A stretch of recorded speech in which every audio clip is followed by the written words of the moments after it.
Well, hello everybody. It's Friday, so that means I can do some more work on the J truck. So last time we took the bed off and kind of cleaned it up really nice. Kind of looked at what we're gonna have to do to get it ready for the build. Not as much as I thought, but there is work to do. So today we're going to be taking the cab off. So let's have a look at the cab. There we are. Again, this is a J3000 1966. It's essentially empty at this point.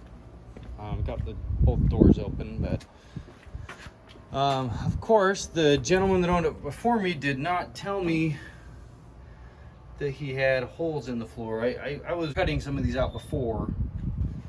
I had to stop building this, but this is it. It's actually not bad condition at all. It's going to take some degreasing in some spots, but the headliner will be nice.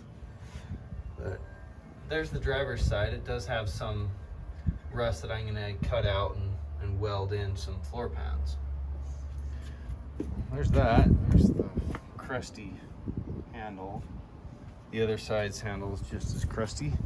The door seals, it's essentially non-existent, but we'll find something that'll work. There's the seal right there.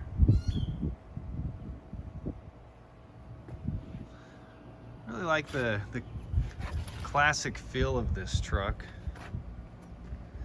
And the more and more I work with it, the less and less I really want to do much body work. I'm not prone to body work anyways, but I kind of like the patina of this old boy. Engine bay, not terrible. Again, this is going to be all rhino lined and sealed up really nice. I want to make this one look really good and function really good while keeping the timeless patina.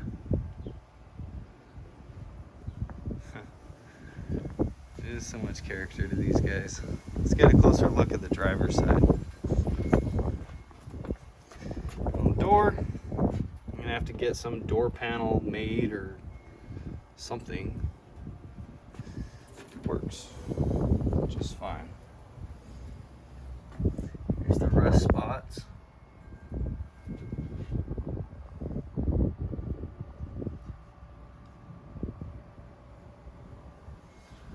That was his shutoff valve for his main gas tank, so he could turn on the reserve gas tank.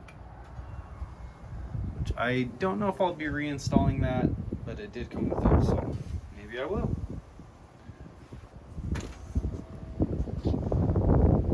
All in all, pretty darn good condition, but let's get to taking the cab off.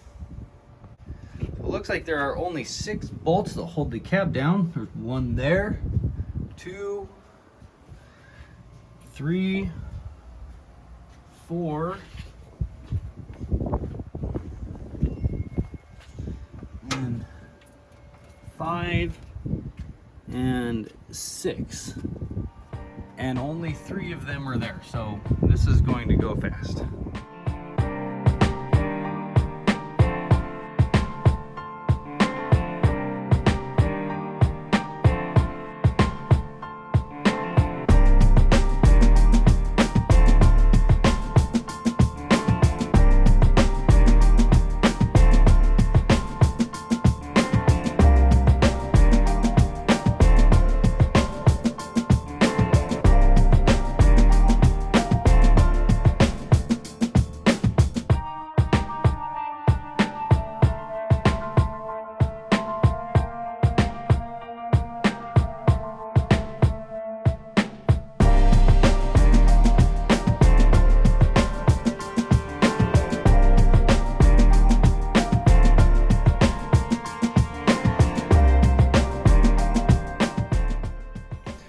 Well, as it turns out, there are 4 bolts on each side that you have to take off in order to remove the cab.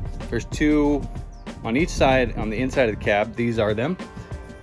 That one that goes in there, and of course that side, and this one that holds the underside of the cab onto the frame, one on each side. And then on the outside, I've got this little hole right here, connects to like a little bracket on the inside. And then this body mount right here, which goes next to the radiator, and we've got one on each side. So 8 total, but it appears that I have everything off now, and I've test lifted it, so I can lift it. So I'm gonna put it up there on the lift and lift the cab off now.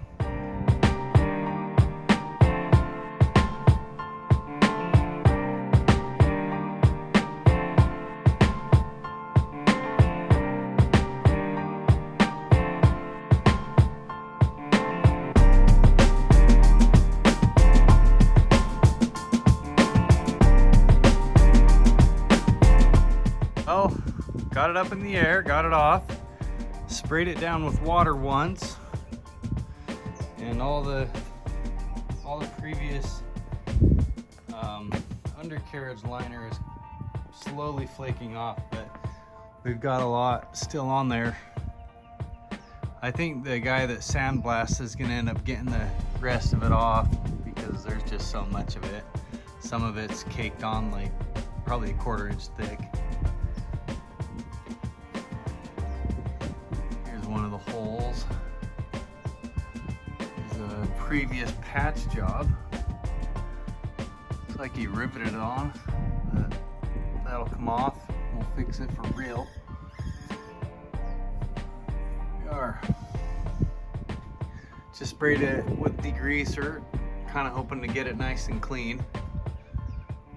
And then that might be all I can do for the day.